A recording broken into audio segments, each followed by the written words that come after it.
Ok. Bonsoir à toutes et à tous. On se retrouve avec Midreshet Yehuda Manitou pour un cours exceptionnel du Rav Joseph Atoun. J'en rappelle que le 18, 19 et 20 septembre, c'est la grande campagne de dons annuels pour Midreshet Yehuda Manitou. Et on commence donc ce cours qui va nous parler de la ligature d'Yitzhak, mais également du prophète Élie et de Jonah. Bechavod Arav.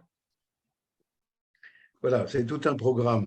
Alors, bonsoir à toutes et à tous. Et j'ai donné comme titre la rigueur ligaturée, un titre un petit peu pompeux, mais c'est bien sûr emprunté de thèmes au pluriel qui étaient extrêmement fréquents et chers à la pensée de Manitou.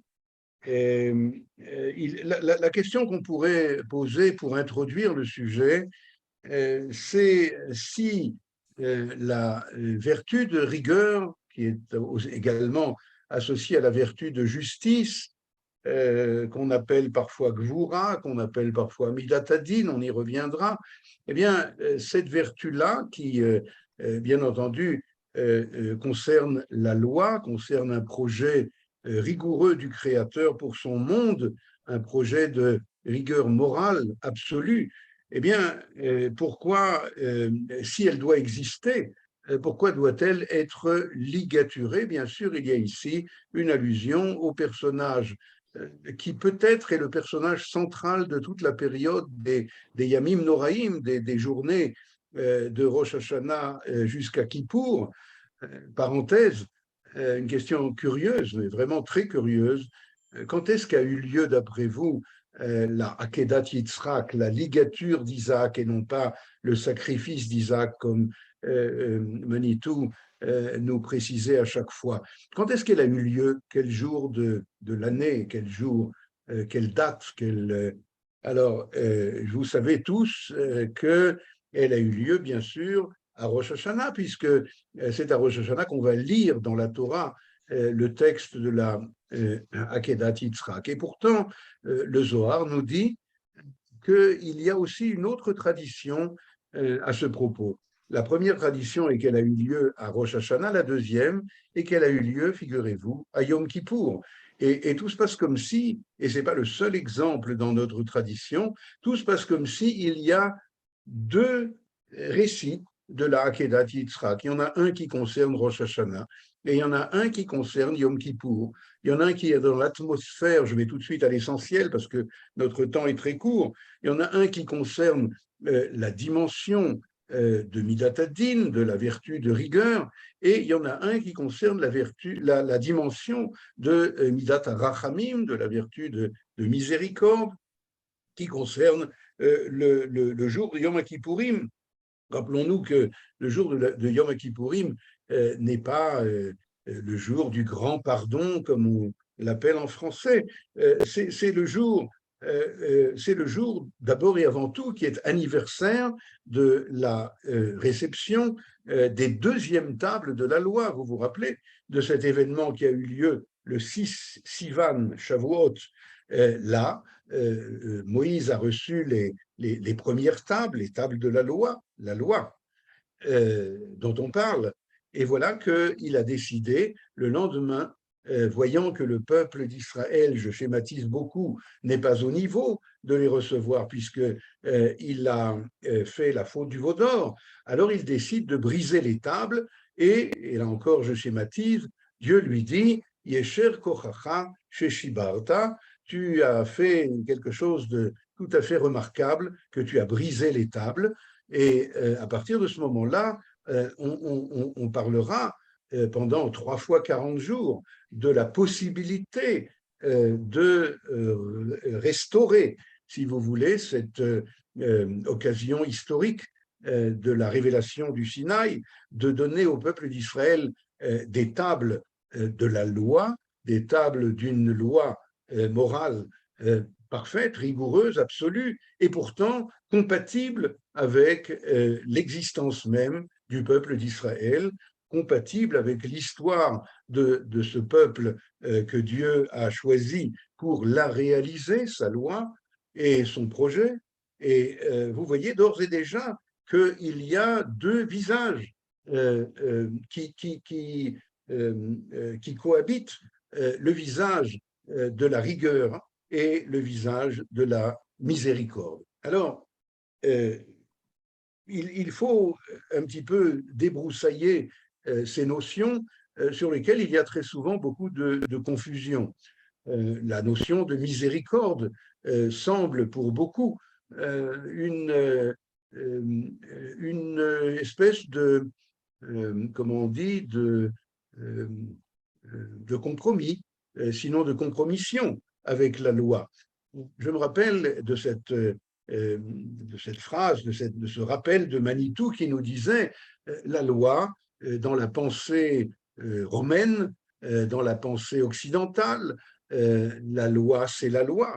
Et comment dire, même si la loi est dure, eh bien, c'est la loi. Alors, c'est la raison probablement pour laquelle est né le christianisme qui va abolir la loi, car elle est tellement dure qu'on ne peut pas la supporter, elle ne laisse pas de place à l'existence. Toutes ces notions sont des notions, encore une fois, qui sont à élucider, et nous essayerons, dans le temps que nous avons, de découvrir quelle est l'option de la tradition hébraïque à propos, justement, dans cette alternative qui semble insoluble entre la loi et la vie. Ce que le prophète Ézéchiel, d'ailleurs, appelle Chukot Chaim, des lois de vie. Une loi qui doit être pour la vie, pour élever, pour donner un sens à la vie, et en même temps une vie qui est faite pour réaliser un projet moral, pas seulement pour ne pas nuire à son prochain, ce qui est très souvent, d'une façon, ce qui est, la confusion est faite très souvent de ce point de vue-là entre une loi qui est finalement une espèce de protection des animaux, comment on dit, enfin des humains. Il faut bien une loi, car sinon les humains s'entre-dévoreraient. Et donc, il y a ce que le Rav Kook appelle dans le livre Oroth une nécessité de créer une société humaine qui soit viable, dans laquelle les gens ne s'entretuent point les uns les autres. Mais ça, ce n'est pas la loi dont parle la Torah. La Torah nous parle d'un projet moral qui nécessite une rigueur morale, une justice, et qui pour autant met en question la relation avec l'existence même de l'individu. Alors, je voudrais juste rappeler, je suis encore dans mon introduction, je voudrais juste rappeler très rapidement ce que Manitou nous disait à propos justement de cette Midat Gvura. Comment traduisait-il la vaillance divine, qui va donner naissance à la Midat Hadin, à la vertu de rigueur. Nous allons voir tout de suite comment. La vaillance divine va naître dès l'instant zéro pointé, dans lequel Dieu, comme disent les livres, est monté dans sa pensée. Il a envisagé de créer un autre que lui-même, afin qu'il y ait quelqu'un qui puisse bénéficier de toute sa générosité, de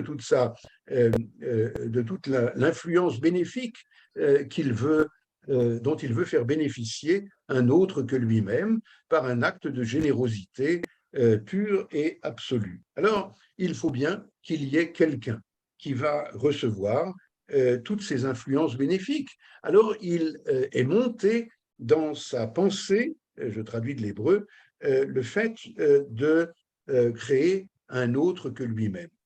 À cet instant précis, Manitou, dans le fameux article de Pardès, le cercle et la droite, mais aussi dans beaucoup d'autres endroits, rappelle que dès cet instant-là, eh bien, il y a une nécessité pour Dieu, pour ainsi dire, et pour autant que nous comprenons ce que nous ne comprenons pas, eh bien, il y a une nécessité de laisser ce que les kabbalistes appelleront après un halal, ou bien un makom rek, rekania, ou bien enfin un espace dans tous les sens que l'on peut imaginer pour laisser place à un autre que lui, pour ainsi dire. Alors, il va devoir, pour cela, nous explique Manitou, surmonter, pour ainsi dire, son Yetzer.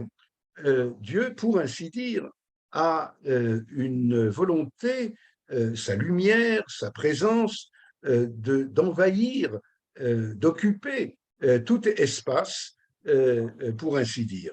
Eh bien, il va devoir, c'est ce qu'on appelle le Soda Tzimtzum, la rétraction divine, il va devoir laisser place à autre que lui, pour ainsi dire, et cet acte-là, donc encore une fois de générosité pure, engendre un acte de Gevura, engendre un acte qui concerne la nécessité de surmonter la tendance divine, encore une fois, à occuper tout l'espace de lumière, tout l'espace d'existence, de présence. Et voilà comment c'est d'une façon paradoxale. Le chesed absolu, la générosité absolue d'Akadosh Baruch Hu qui va nécessiter la naissance de cette vertu qu'on appelle Gevura. Je vous rappelle qu'au niveau de l'homme, c'est pareil. Ezeu Gibor, dit la Mishnah de Pirkei Avot, qui est celui qui est appelé fort, qui est appelé vaillant, non pas celui qui va battre, surmonter, être victorieux dans le combat avec l'autre, car, expliquait Manitou, ça ne signifie pas qu'il est très fort, ça signifie que l'autre est tout simplement faible. Eh bien, quel est donc le critère de la force intérieure? Eh bien, c'est celui qui est capable de se surmonter lui-même. Il n'y a pas d'autre définition possible de la Gevura. Eh bien, c'est un peu ce qu'on a vu à propos de Dieu lui-même, du Créateur lui-même, qui, pour ainsi dire, a surmonté sa propre tendance, son propre Yetzer, à occuper tout l'espace du monde. Et pour l'homme, c'est la même chose. L'homme doit surmonter son propre Yetzer s'il veut, et c'est là qu'on en arrive à cette définition morale extraordinaire que Manitou nous lègue, à savoir, celui qui est Gibor, eh bien, il est capable du chesed absolu, puisque surmontant son propre Yetzer, d'envahir, si je peux dire, par sa présence, d'envahir tout ce qui l'entoure, d'envahir son conjoint, d'envahir sa famille, ses enfants, d'envahir son entourage, eh bien, il va surmonter ce Yetzer pour laisser place, dans le sens le plus profond du mot, le plus hébraïque du mot, makom, pour laisser un makom. Vous savez que le Maharal nous dit que le mot makom ne veut pas dire seulement espace ou endroit, mais vient de la racine kiyum. Kiyum, c'est l'existence même. Eh bien, je résume donc cette première longue introduction en disant que c'est la même chose, comme Dieu lui-même a laissé une place, un makom, en vue du kiyum, de l'existence d'un autre que lui, eh bien, nous aussi, à son image, nous devons, et c'est le fondement premier de la morale juive, de laisser place, makom, kiyum, à l'autre, pour qu'il puisse exister en dehors de moi et être un alter ego bénéficiant ou non des influences bénéfiques que je suis capable de donner. Hagomel lechayavim tovot. Eh bien, il y a donc une première considération que nous venons de faire, à savoir que c'est le chesed, c'est la volonté de chesed qui va engendrer le din, et c'est la volonté de din qui va engendrer le chesed. Et voilà que nous sommes au cœur de notre analyse. Car, première référence que je voudrais maintenant donner, c'est dans la Akedat Yitzhak, justement. Le récit du sacrifice qui n'a pas eu lieu d'Isaac, ce récit qui se terminera par la ligature d'Isaac, et je le répète, notre question un petit peu rhétorique était s'il doit exister alors qu'il existe, comment dire, libre de ses mouvements, Isaac, et s'il ne doit pas exister, car on l'a ligaturé, eh bien, qu'il n'existe pas du tout. Et pourquoi faut-il qu'il existe, mais ligaturé? Et je fais tout de suite une allusion pour vous laisser y réfléchir un petit peu. On en parlera encore une fois rapidement tout à l'heure, mais regardez une association saisissante entre Isaac ligaturé sur l'autel, l'autel à UTEL, et Jonas, le prophète Jonas, vivant dans le ventre d'un poisson énorme, à la fois vivant, mais à la fois complètement incapable de relation avec le monde des hommes, complètement coupé, complètement éloigné, retranché du monde des hommes. Et nous aurons à nous demander quelle relation il y a entre les deux, puisque nous le savons, en particulier d'une série précédente que j'avais donnée sur le livre de Jonas, eh bien, nous savons que Jonas est d'abord et avant tout le prophète de la Midat Hadin, justement, le prophète de la rigueur absolue. Il va même jusqu'à lancer comme des imprécations vers l'Éternel en lui disant tu bafoues ta vertu de rigueur, ta vertu de justice lorsque tu crées la possibilité de teshuva, lorsque tu crées le pardon, lorsque tu m'envoies pour aller exhorter le peuple de Ninive à la teshuva, au repentir, afin de leur pardonner de leurs fautes innommables, eh bien, cela n'est pas juste, cela bafoue quelque part ta propre vertu de rigueur et de justice. Alors, j'ai juste voulu faire un premier aparté concernant la relation entre Isaac sur l'autel, mais nous savons qu'il ne va pas y rester, et c'est là que les choses vont être différentes, et puis Jonas dans le ventre de la baleine qui n'en était pas une, puisqu'il a écrit Dag Gadol, c'est un gros poisson, nous verrons de quoi il s'agit. Alors, première référence, c'est donc la Akedat Yitzhak. Est-ce que, non, vous ne voyez pas là pour l'instant, non? Non. Voilà, je Non, vais faire non. share screen, probablement. Est-ce que ça marche? Voilà. Voilà, nous y sommes. C'est Alors, bon. tout le monde connaît la Akedat Yitzhak, d'ailleurs, tout le monde connaît toute la Bible, et donc je ne fais que mettre le doigt sur un certain nombre d'éléments que vous connaissez aussi bien que moi. Alors, il arrivera, alors il y a écrit dans la traduction, j'ai pris la traduction dite du rabbinat, que Dieu éprouva Abraham. Mais nous savons que Dieu qui est décrit ici, c'est Ra Elohim. Très intéressant, parce que ce n'est pas Elohim, ce n'est pas Hachem, c'est Ra Elohim. Ra Elohim, bien sûr, Elohim, c'est Dieu en tant que législateur, Dieu en tant que vertu de rigueur, mais en même temps, le petit article défini, Ha Elohim, Nissa et Abraham, fait référence à ce que nous disons ces jours-ci de Slichot et que nous dirons beaucoup pendant les Yamim Noraim, eh bien, Hashem hu Ha Elohim. Elohim, c'est le Dieu de justice, mais voilà que ce Dieu de justice risque de faire référence à une loi impersonnelle. Ha Elohim fait référence à Hashem ou Ha Elohim, c'est le Dieu personnel, c'est le Dieu de miséricorde, c'est celui qui tient compte de toutes les équations personnelles de la personne dont il s'agit, ou d'un peuple d'ailleurs, dont il s'agit, qui est derrière Elohim, derrière la loi. Alors si la loi est une loi personnelle, une loi de miséricorde et c'est à définir, alors sans aucun doute, nous sommes sauvés. Nous ne sommes pas seulement sauvés, mais nous sommes capables de réaliser dans l'existence et pas dans la non-existence la loi divine. Alors, après ces fêtes-là, eh bien, Ha Elohim éprouva Abraham. Et nous savons que c'est la 10e et dernière, ultime épreuve, épreuve dans le sens élévation, épreuve dans le sens mise en évidence des forces intérieures que Abraham, en l'occurrence, est capable.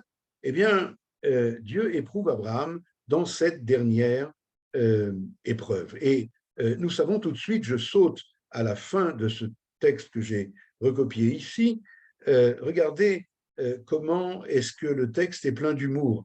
À la fin, c'est-à-dire au verset 12, ce n'est pas la fin du chapitre, mais c'est le verset 12, après que l'acte de la Akedah a eu lieu, le presque sacrifice d'Isaac a eu lieu, remarquez bien que sacrifice, ça veut dire ce que Dieu demande à Abraham est l'antithèse absolue, bien entendu, de sa vertu à lui, sa vertu qui est le Hamoud HaChesed, et voilà que Dieu lui demande de réaliser un acte qui est le plus difficile, le plus à l'antithèse parfaite de ce qu'il est, de sacrifier son propre fils. Et puis, à la fin, le résultat, la résultante, l'ange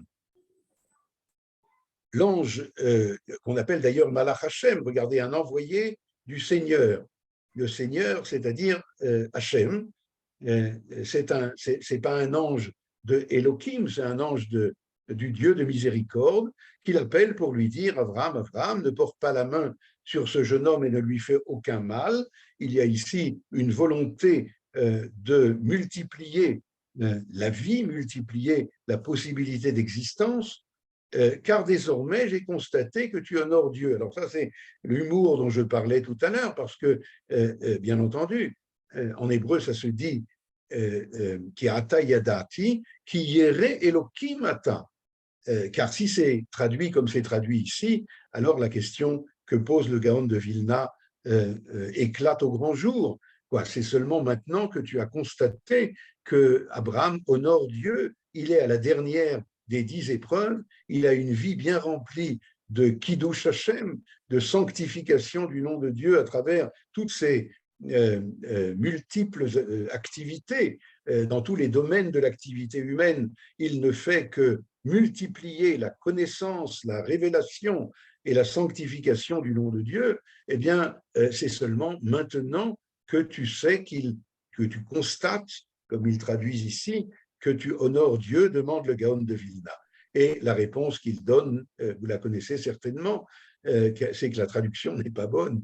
C'est que la traduction, c'est pas qu'on a constaté maintenant qu'il honore Dieu. Ata yadati sheyere Elohim ata. Jusqu'à présent, je savais que tu craignais, tu étais le plus grand craignant le Dieu de miséricorde, le Dieu de générosité et le Dieu de miséricorde. Mais maintenant, je sais, je constate que ta vertu de générosité est compatible avec la vertu diamétralement opposée, à savoir la Midat Hadin, celle qui t'a demandé maintenant quelque chose que, bien entendu, tu as compris qu'il fallait faire pour ne pas faire, à savoir sacrifier ton fils.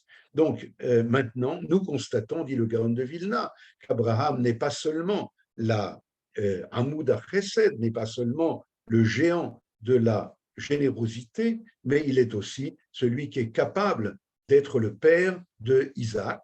Isaac, vertu antagoniste, vertu opposée, vertu de rigueur. Alors, quel est donc, si on en arrive à Isaac, quel est donc le sacrifice d'Isaac? Enfin, ce qu'Isaac va sacrifier, non pas le sacrifice qu'il va être sacrifié, mais ce que lui décide de sacrifier dans cette histoire-là.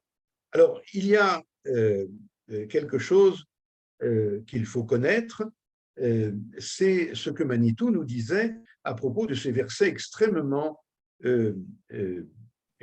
comme on dit, douloureux peut-être. Regardez bien.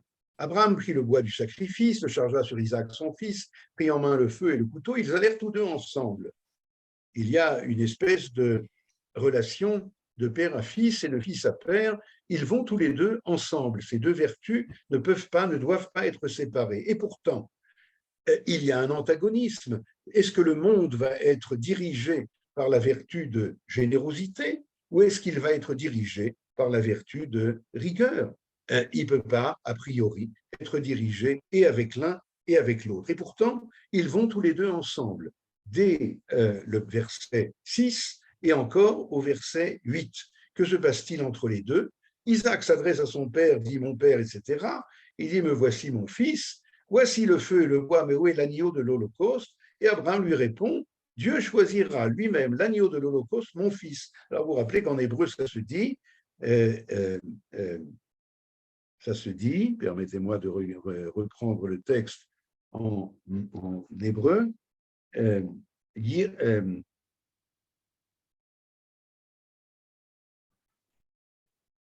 Elo Haseh Leola béni, et donc vous entendez la musique, et je pense que le Midrash dit, et les commentateurs disent que Isaac aussi entend la musique.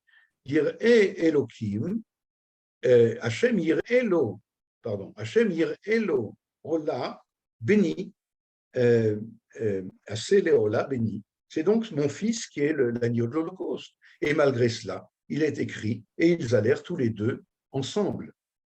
C'est-à-dire, à ce moment-là, Manitou nous dit quelque chose de, je disais, de douloureux.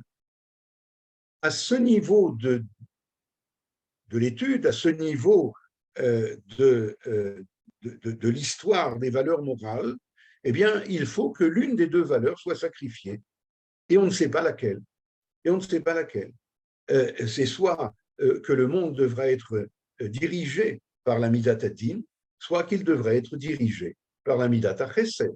Mais il n'y a pas apparemment de solution de continuité entre les deux. Eh bien, la Akedat Yitzhak, c'est la solution de continuité. La Akedat Yitzhak, comme nous l'avons déjà appris souvent, c'est lorsque Isaac va être non pas sacrifié, mais lié, ligaturé. Comme il est écrit ici, il disposa le bois, il y a Isaac son fils, etc.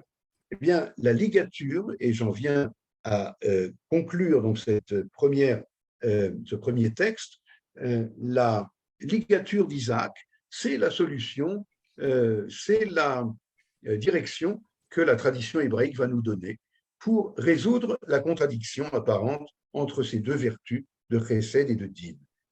Isaac doit exister, bien entendu. C'est la neshama du monde, Isaac. Isaac, c'est le sens du projet de vie et d'existence pour lequel Dieu a créé un monde, a créé l'homme pour qu'il réalise ce projet moral. Et par conséquent, il ne peut pas être question d'éliminer Yitzhak. Mais d'un autre côté, Yitzhak, nous le savons, Parad Yitzhak, c'est celui qui risque de nuire à l'existence même. Nous allons le voir tout de suite à propos du prophète Élie, qui risque, de par son intransigeance morale, de par sa grandeur morale, de par sa rigueur morale, qui risque de disqualifier tout son entourage.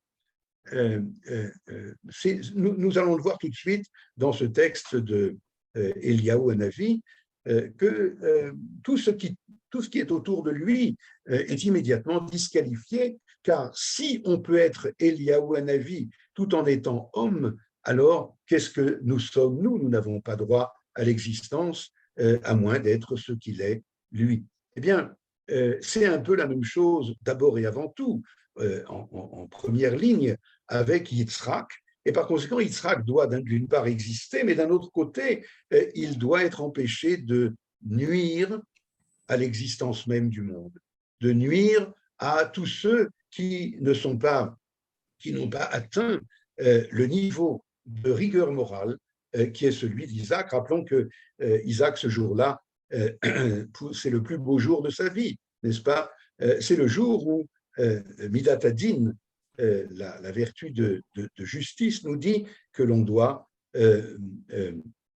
on doit pas jouir de quelque chose qu'on n'a pas mérité. Si on ne doit pas jouir de quelque chose qu'on n'a pas mérité, alors la vie, qui est le cadeau le plus extraordinaire, le plus infini que l'on peut recevoir, eh bien, la vie elle-même, on ne peut pas, comment dire, la mériter, on ne peut pas la payer, on ne peut pas payer le prix de quelque chose qui est infini.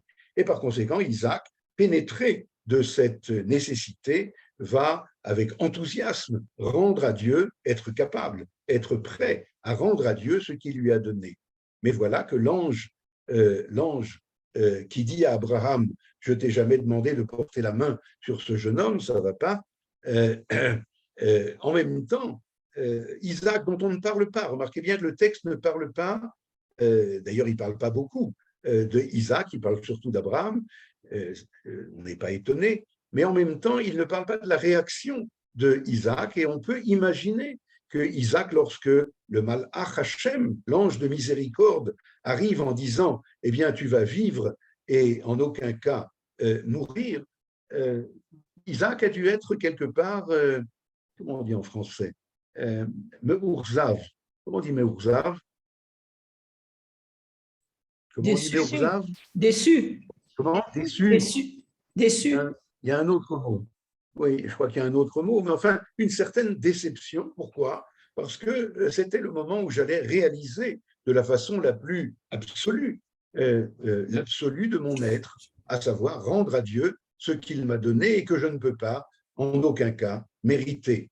Eh bien, voilà que l'ange, maintenant, de miséricorde vient et lui dit, tu es monté sur l'autel, eh bien, maintenant, tu vas en redescendre, car je te demande de réaliser dans la vie ce que tu étais prêt à réaliser dans la mort. Et c'est quelque chose qui va être, bien entendu, quelque part le leitmotiv, je ne sais pas comment on dit, de toute la tradition hébraïque. La tradition hébraïque, on parlait tout à l'heure de Chukot Chaim, des lois de vie, eh bien, ce sont des lois pour la vie. Ce sont des lois qui élèvent la vie et lui donnent un sens, et pas du tout une loi qui vient supprimer ou rendre impossible l'existence au point qu'il y aurait une contradiction interne entre la loi et la vie. Pas du tout. Nous cherchons la voie qui unifie ces deux valeurs de rigueur et de miséricorde. Alors, nous allons tout de suite, nous avons fait le lien avec Yona. Yona, d'abord, y a-t-il peut-être des questions sur ce qu'on vient d'apprendre? Je serais très heureux de préciser tel ou tel thème. Je suis allé un petit peu vite. S'il y a des questions, alors ça nous permettra de préciser. Oui. Et ma question, elle est vous avez développé ce que Manitou a dit, que finalement, il y a Midat Adin et Midat à Chesed, chacun de chaque côté, et que là, on arrive à un carrefour, il faut choisir entre les deux Midot. Mais est-ce que dans le tzivouï de Dieu, c'est dit à Abraham que c'est lui qui doit ligoter, qui doit sacrifier la Midat à Din? Donc, je ne comprends pas pourquoi il y a l'option de dire que le sacrifice ou la ligature aurait dû être dans le sens inversé. Où est-ce qu'on voit ça dans le texte? Et comment Manitou apprend ça en disant que finalement, d'une certaine manière, si je vous ai compris, il y aurait pu avoir Akedat Abraham à la fin de l'histoire. Oui, c'est une question que je me suis posée aussi, donc tu as, je pense, raison de la poser. Je vous rappelle ce piout merveilleux que nous lisons et à Rosh Hashanah et à Kippour, Oked ve'aneikad ve'hamizbeach. Il y a le Oked, il y a celui qui ligature, et il y a le Neikad, celui qui est ligaturé. Et puis il y a le Misbeach. Le Misbeach, d'ailleurs, qui joue ici un rôle médian. C'est le Makom, je lis volontairement en hébreu, c'est l'endroit où il va se révéler qu'il y a, comment dire, il y a une interférence entre la vie et la mort. Il y a une interférence entre le Oked et le Neikad. Il y a un lieu où il y a une possibilité, bien qu'on ne comprend pas encore exactement le sens de cette possibilité, une possibilité de fusion, d'unité de ces valeurs, d'unité du Chesed et du Din. Alors, pour répondre encore à la question de Johan, je crois et c'est comme ça que j'ai compris ce que Manitou a dit à ce moment-là, je crois qu'il parlait d'une hypothèse théorique, si vous voulez. Il y a théoriquement il y a une impossibilité, il y a c'est ou bien, comme on le disait tout à l'heure, ou bien c'est un monde de générosité et il n'y a pas de loi, ou bien c'est un monde de loi et alors il n'y a pas de générosité car la loi est dure et malgré tout c'est la loi. Je me rappelle qu'il y a un midrash qui dit ça ressemble à un roi qui avait des verres en cristal, des verres très précieux et il s'est dit si je verse de l'eau bouillante dedans, alors ils vont éclater et si je verse de l'eau glacée dedans, ils vont se fendre. Qu'est-ce qu'il a fait? Il a mélangé l'eau bouillante avec l'eau glacée et il a dit si seulement cela pouvait, il pouvait tenir le coup. Ainsi, Dieu, lorsqu'il a voulu créer l'homme, il s'est dit si je le crée selon la Midat Adin, il ne peut pas exister selon la loi absolue. Et si je le crée selon la Midat Chesed, alors le Midrash dit Havei Chata'in Sagi'in. Les fautes vont se multiplier au point qu'il va y avoir une espèce d'implosion du monde créé. Alors, théoriquement, il n'y a pas de solution. La preuve, c'est que deux religions, comme on dit, vont sortir de là, qui vont être des religions exclusives.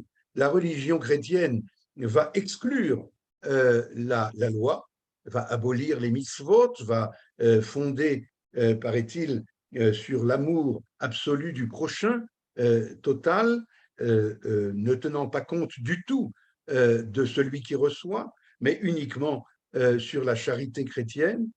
Et de l'autre côté, l'islam, bien entendu, qui lui, au contraire, est sous le signe du djihad, sous le signe de la soumission absolue à la loi absolue et ne tenant absolument pas compte de Midat HaChesed. Alors, il y a bien entendu cette possibilité théorique, et c'est ce à quoi faisait allusion, je pense, Manitou, disant que l'une des deux vertus doit être sacrifiée.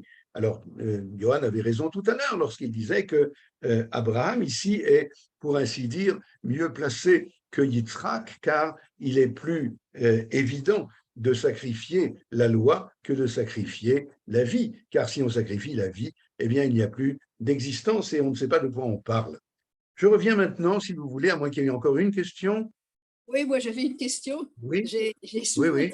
souvent entendu de Manitou, c'est qu'on ne doit pas jouir de quelque chose qu'on n'a pas mérité, comme vous avez dit. Oui. Et donc, quand on a reçu la vie, et donc il faut la rendre, mais qui sait ce on, qui sait ce j'ai reçu la vie ou j'ai donné la vie, je rends la vie, qui sait ce jeu? C'est que la vie, c'est ma vie, c'est moi-même, il n'y a pas qui sait ce jeu qui a reçu la vie ou qui la donne la vie. Et à partir du moment où on donne la vie, il n'y a plus de jeu. C'est un peu difficile à comprendre. Nili, vous parlez de Yitzhak lui-même ou vous parlez de tout un chacun? À travers Israël, tout un chacun. Qu'est-ce que ça veut dire? C'est-à-dire, tout un chacun, la réponse peut-être… Et je donne la vie. Qui c'est ce jeu qui rend la vie? Alors, s'il a rendu la vie, il existe. Non, mais je crois avoir compris ce que vous voulez dire. Vous me direz selon la réponse. À partir du moment où Isaac, Yitzhak, il n'y en a qu'un dans l'histoire du monde, dans l'histoire d'Israël. À partir du moment où Yitzhak a été prêt, et nous lisons, je vous rappelle, le sacrifice d'Isaac à Rosh Hashanah, mais aussi avant Mincha à Yom Kippour, il y a une tradition dans certains marzorim où on lit l'épisode de Akedat Yitzhak et aussi d'autres textes qui s'y rattachent. Eh bien, il y a deux visages dans cette Akedah. Il y a le visage de Yitzhak qui monte sur l'autel pour, comme vous le disiez à l'instant, rendre la vie à celui qui lui a donné car on ne la mérite pas. Et puis, il y a le visage de celui qui en redescend pour réaliser, et ça se rapproche déjà de ce que nous devons retirer comme enseignement de cette histoire, à savoir qu'il s'agit de réaliser dans la vie ce qui ne peut pas, et vous avez raison, être réalisé hors la vie, évidemment. Bon, alors je voudrais Je me permets juste une maintenant… petite remarque, si vous Oui, voulez. oui, Je ne pense pas, je pense que l'islam contient énormément aussi la notion de Rachamim. Au Rahim, c'est dans les prières centrales, c'est au cœur de l'islam. Maintenant, eux non plus n'ont pas. Bon, pour eux, Abraham a voulu sacrifier Ishmaël, mais finalement, le résultat est le même, c'est-à-dire que Dieu n'accepte pas le sacrifice humain, mais la vie, comme vous le dites si bien. Donc, je oui, pense qu'on n'est pas si loin, on n'est pas loin des deux autres religions, mais disons, entre le tiède, le moins tiède, le plus chaud, enfin. Et ça, c'est en nous tous. En chacun de nous, il y a les deux tendances, et une doit équilibrer l'autre pour pouvoir maintenir un équilibre et une justice. oui. Parce Regardez, une bonté infinie, si elle n'est pas juste, elle n'est rien. oui, absolument. Ça, votre dernière phrase, je signe, peut-être pas les phrases Bien. précédentes. Oui. Je crois que non, je crois simplement que Halevaï, si seulement l'islam était ce que vous dites, alors je ne suis pas certain qu'on verrait tous les jours dans les journaux et à la radio, encore hier, Katzin, cet officier supérieur qui a été assassiné, probablement au nom de la miséricorde dont vous parlez. Mais je ne sais pas, peut-être il faut demander à Eliezer Cherki de nous parler plus de ce sujet, c'est sa spécialité, mais je ne suis pas persuadé que Harachman dont il parle est celui dont nous parlons, malgré ce que vous venez de dire.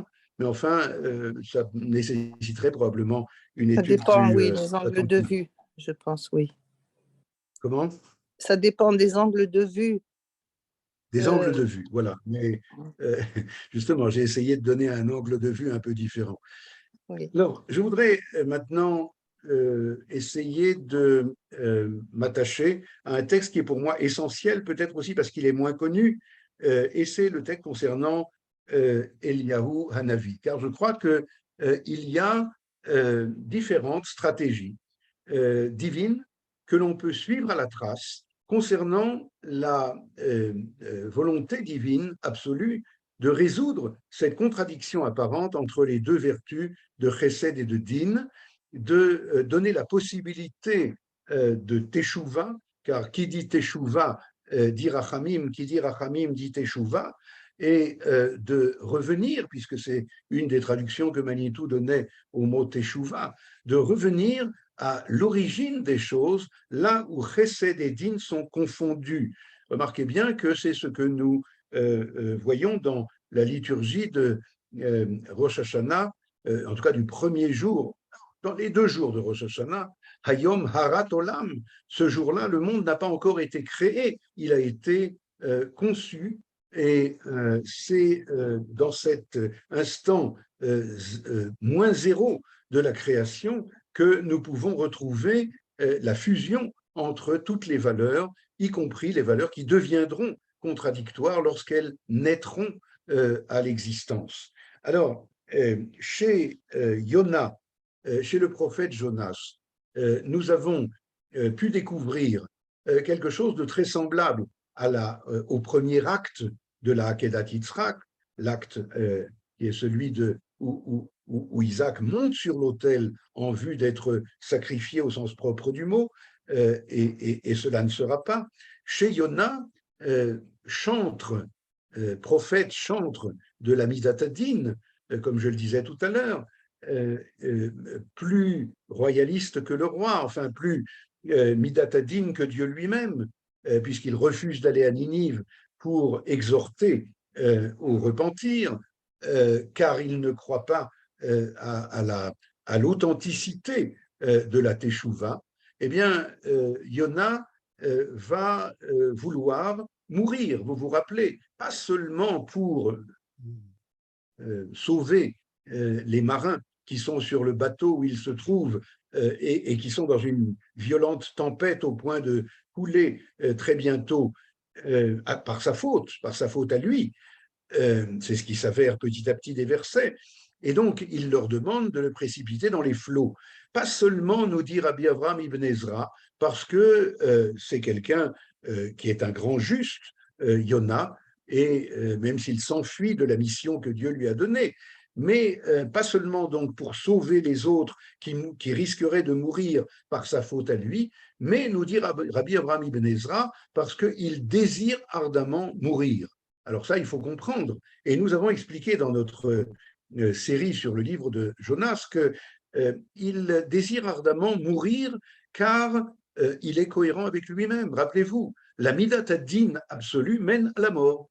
La rigueur absolue mène, la justice absolue mène à la non-existence et par conséquent à l'éradication de toute existence. Et par conséquent, en toute rigueur, il demande de le précipiter dans les flots. On n'a pas le droit de se suicider dans la Torah, et c'est un homme juste de Torah, mais il demande aux marins de le précipiter dans les flots.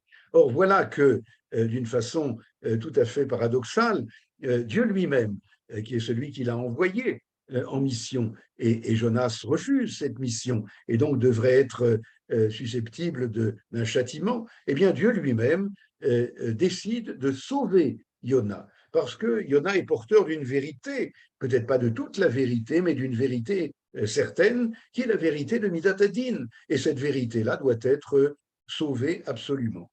Alors qu'est-ce qu'il fait pour le sauver? Il ne va pas lui donner un radeau, ni une planche de secours, enfin une bouée de sauvetage, etc. Il va créer un gros poisson qui va l'engloutir et dans lequel il va vivre pendant un certain temps. Alors, sans prendre trop de temps avec cela, nous avons appris que les poissons, de façon générale, c'est la vie.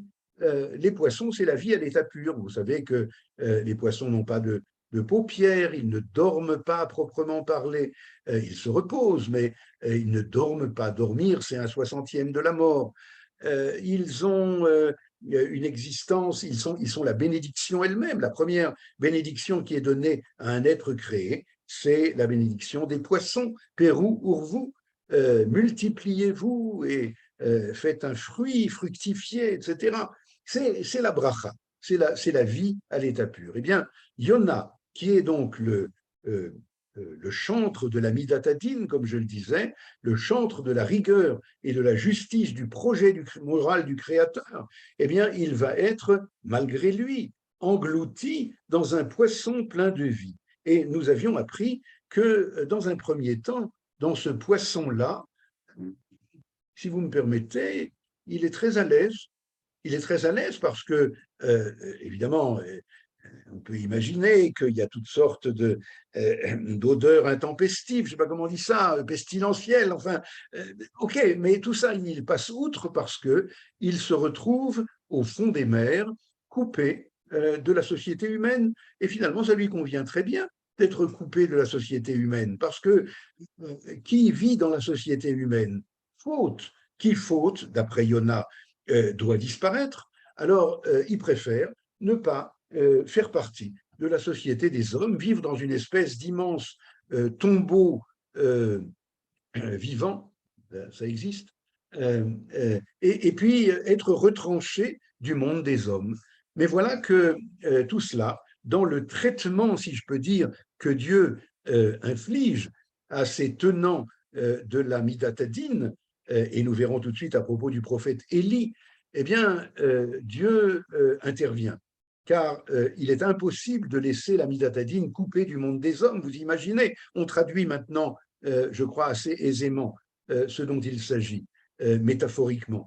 Eh bien, imaginez une société humaine qui est privée entièrement de sa justice, de son projet de rigueur morale. C'est impossible. Et donc, Dieu veut faire sortir Yona et le ramener vers le monde des hommes. Qu'est-ce qu'il fait?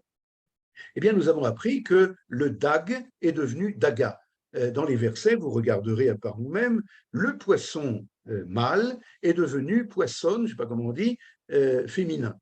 Et non seulement cela, mais englouti par une poissonne féminine, eh bien, le Yona se retrouve entouré de, je cite le Midrash, 365 000 myriades de petits poissons qui lui traversent les doigts de pied, les oreilles, etc. Alors c'est très amusant, mais Yona ne s'amuse pas du tout. Yona ne supporte pas cette situation et immédiatement il est dit qu'il va prier Dieu, sors-moi de là. Pourquoi? Alors, au niveau du pshat du Midrash, c'est parce que il commence à être à l'étroit, ce qui n'était pas le cas précédemment.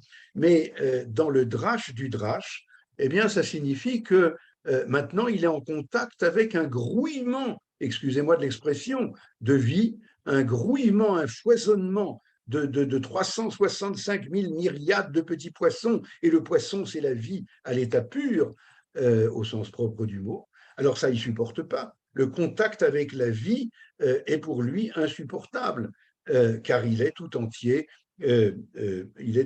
pénétré par la vertu de justice. Alors, voilà comment une allusion, la suite, on pourra se reporter, bien entendu, à notre série sur Yona, mais je voudrais passer maintenant aux quelques versets concernant Éliaou. Pourquoi je passe de Yona à Éliaou? Tout simplement parce que Éliaou, vous voyez le texte là? Vous voyez le texte? Non, Est-ce que non, vous non, voyez le texte? Non? non. Non? Ok, alors il faut que je reprenne, je sais pas, voilà, peut-être comme ça. Pourquoi je passe de Yona à Éliaou? Tout simplement parce que, aussi étonnant que cela paraîtra à ceux qui ne savent pas, eh bien, Éliaou est quelque Voilà. part le père, plus que spirituel, de Yona, puisque l'enfant dont il est question ici dans le livre des rois au chapitre 17, peut-être je saute tout de suite au deuxième paragraphe, eh bien, l'enfant dont il est question que le prophète Élie va ressusciter chez cette femme, tout de suite, je vais faire une récapitulation où on en est, mais enfin, cet enfant dont il est question dans les versets que je vous montre maintenant n'est autre, d'après la tradition, que Yona lui-même, le prophète Jonas. Et par conséquent, nous allons revenir à la source de Jonas. La source de Jonas, c'est le prophète Élie. Le prophète Élie apparaît pour la première fois dans le Tanakh, dans la Bible, ici, dans le verset que vous avez sous les yeux, Eliaou à Tishbi, eh bien, a dit au roi Achav, qui, comme vous le savez, est le plus mauvais roi que nous ayons eu, il lui dit, la situation est absolument morale du peuple d'Israël est intolérable, aux antipodes de ce qu'elle doit être, et il dit, par le Dieu vivant, à qui s'adressent mes hommages, il n'y aura ces années ni pluie ni rosée. C'est-à-dire que Eliaou Hanavi, prophète, comment on dit, irascible, prophète d'un degré de spiritualité extraordinaire, mais aussi d'un degré de rigueur extraordinaire, eh bien, décrète devant Dieu qu'il va y avoir une sécheresse absolue sur tout le pays de Judée. Et faisant cela, il va décréter, bien entendu, une famine grave, peut-être irréversible, sur le peuple d'Israël. La suite, c'est que on va pas maintenant, le texte ne va pas nous raconter comment les choses se passent directement, en tout cas, ne va pas nous raconter comment les choses se passent dans le pays de Judée, mais il va, curieusement, pendant de nombreux versets que nous allons voir maintenant rapidement, va nous parler du pauvre Éliaou, si je peux dire, le pauvre prophète qui risque de ne pas avoir à manger et à boire. Donc, vous voyez un peu cette situation presque absurde. C'est lui-même qui, par volonté de jugement, en portant un jugement terrible, un jugement draconien sur la situation morale du peuple d'Israël, va provoquer une famine terrible. Et voilà que Dieu s'adresse à Éliaou, pas pour lui dire autre chose que, regardez bien, quitte ce lieu, dirige-toi vers l'Orient, cache-toi près du torrent de Crite. Crite, il y a ici une allusion à Karet, pour ceux qui connaissent cette notion de retrancher du peuple. Eh bien, tu boiras de l'eau du Jourdain, les corbeaux sur mon ordre pourvoiront à tes besoins. Je saute un petit peu. Verset 6, les corbeaux lui apportaient du pain et de la viande le matin, du pain et de la viande le soir, il buvait l'eau du... Enfin, ne vous en faites pas, le prophète Élie, lui, il aura à boire et à manger, j'oserais presque dire plus qu'il n'en faut, parce que, je sais pas, on ne mange pas du pain et de la viande le matin, du pain et de la viande le soir. Mais enfin, voilà, tu manqueras de rien, ne t'en fais pas. Est-ce qu'il s'en faisait? Je ne sais pas, il n'a pas dit, mais qu'est-ce que je vais... Non, non, Dieu, bien entendu, par là, veut faire à Eliaou,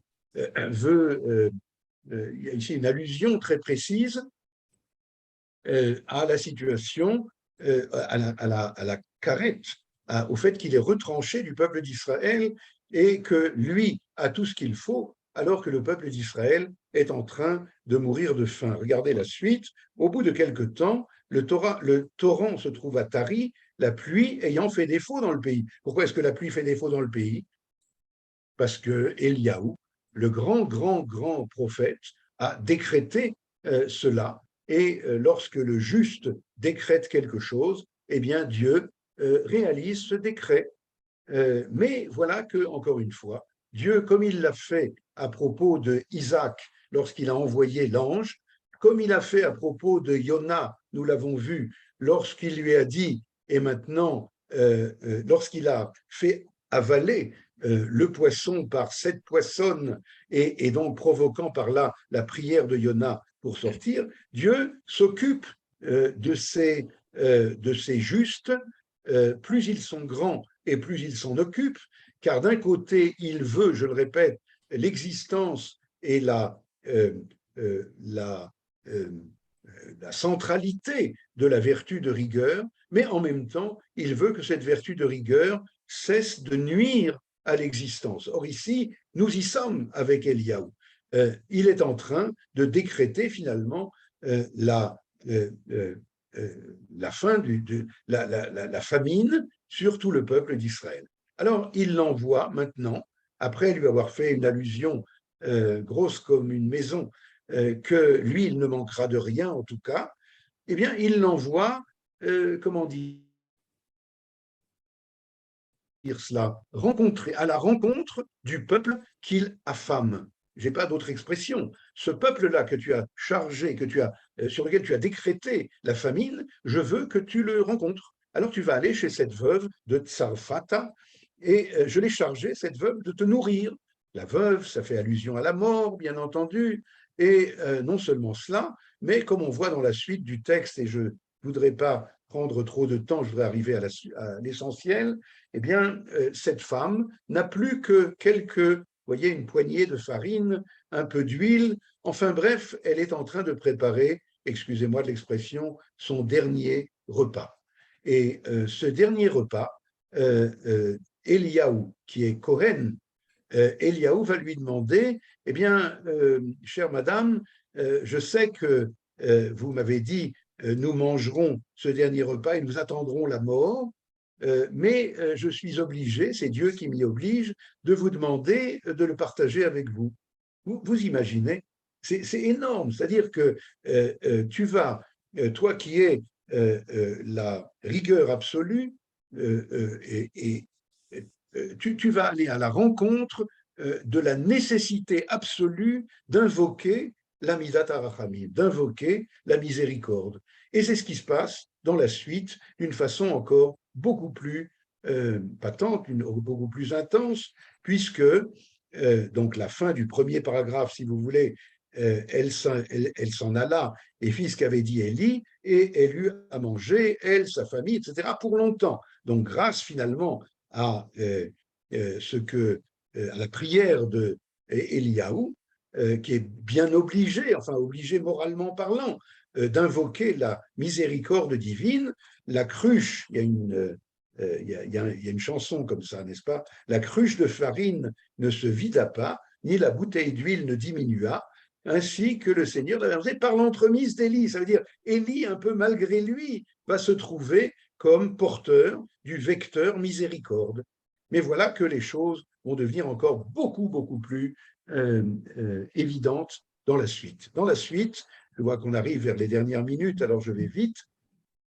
Eh bien, dans la suite, le fils de cette femme, de cette pauvre femme, va de tomber malade alors que Eliaou habite là-bas et quelque part la femme va accuser de façon indirecte Eliaou. Rappelez-vous ce que je disais tout à l'heure, que le juste absolu risque de condamner tout son entourage, car il y a quelque part une voix qui va, une accusation qui va sortir de quelque part disant si lui, il a pu être comme ça, alors vous, alors nous. Eh bien, quelque part, cette femme réfléchit dans ce sens et se dit c'est à cause de sa présence que nous sommes tous condamnés. Alors son fils est sur le point de mourir, ou bien il est mort vraiment, et Eliaou se trouve obligé, encore une fois obligé sur le plan de la rigueur morale, qui va créer la nécessité de la miséricorde, c'est ce que nous disions au début de notre intervention.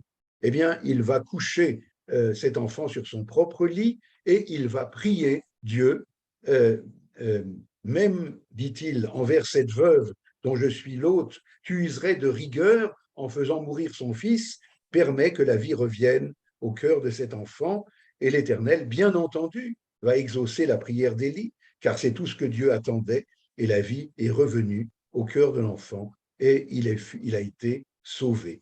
Et à ce moment-là, il a pris l'enfant dans ses bras, une espèce de fresque de miséricorde à son paroxysme, et il prend cet enfant dans ses bras et il l'amène à sa mère et il lui dit, vois, ton fils est vivant, et elle reconnaît maintenant qu'il est un homme de rachamim, qu'il est un homme non seulement de rigueur, mais aussi de miséricorde, car elles ne sont pas antagonistes, mais elles sont complémentaires, et c'est ce que nous voulions montrer ici. Alors vous voyez comment, je termine maintenant ainsi, vous voyez comment dans ces trois références que nous avons amenées, il y en a d'autres, il y en a beaucoup d'autres, y compris d'ailleurs dans le Talmud, avec des personnalités comme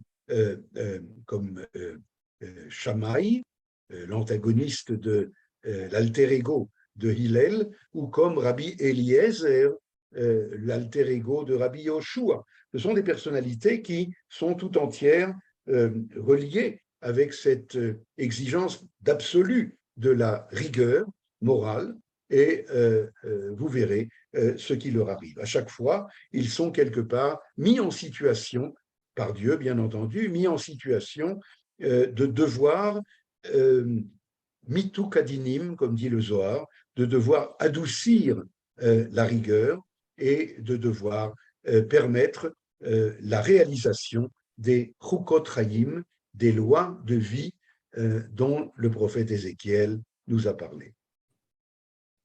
Une question pour terminer? Oui, mais avant la question, Brigitte, est-ce que tu veux nous dire un petit mot sur la campagne? Ah, sur la campagne, non. Moi j'étais dans le cours, d'accord. Bon, je redis ce que je dis toujours et on va encore le dire plusieurs fois. Sans vous, la Midreshet Yehuda Manitou n'existe pas. Avec vous, on peut faire des choses formidables, comme par exemple le cours que nous venons d'entendre, les Shabbatot que nous organisons. Et donc, vous êtes nos associés dans cette œuvre et nous vous demandons de continuer à nous aider, à nous faire confiance. Voilà.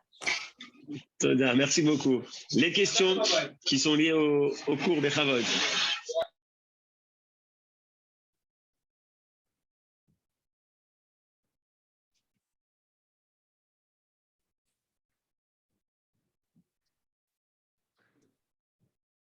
Alors, je me relie à ce que disait Brigitte, il faut vivre à la campagne. Merci à toutes et à tous. Oui, Johan, on t'écoute. Oui, à propos de ce que Nili elle demandait tout à l'heure, j'ai une idée que j'ai entendue une fois. Elle disait que finalement, Yitzhak, il est prêt à donner sa vie pour Dieu. mais en réalité, il y a peut-être deux façons de donner sa vie. Ce n'est pas uniquement donner sa vie, mais c'est donner la vie. Et c'est peut-être là le carrefour. Est-ce que je me tue Kiddush Hashem et c'est Midat Adin, ou est-ce que je transmets la vie, donner la vie, j'enfante, et à ce moment-là, c'est peut-être Midat à Chesed, je ne sais pas. Voilà, c'est-à-dire, tu as tout à fait raison. Donner la vie, dans la tradition hébraïque, c'est de multiples façons possibles. Lorsque il y a écrit que celui qui enseigne la Torah à son prochain, eh bien, lui donne la vie. Et par conséquent, toutes les manières de donner la vie sont effectivement la résultante de ce que nous avons appris concernant la descente de l'autel de Isaac. Tu vas maintenant réaliser cette vertu de rigueur en donnant la vie, en donnant un sens à la vie, et en donnant comme on l'a vu à propos de Élie, qui vient de ressusciter cet enfant, à proprement parler, donnant la vie. Mais c'est au nom de la rigueur morale qu'il va donner la vie, ce qui au départ nous semblait absolument contradictoire et antagoniste. Nous comprenons maintenant un peu mieux que c'est non seulement pas antagoniste, mais que c'est un seul et même projet divin de l'unité de ces valeurs qui se réalise. Chazak U'Baruch.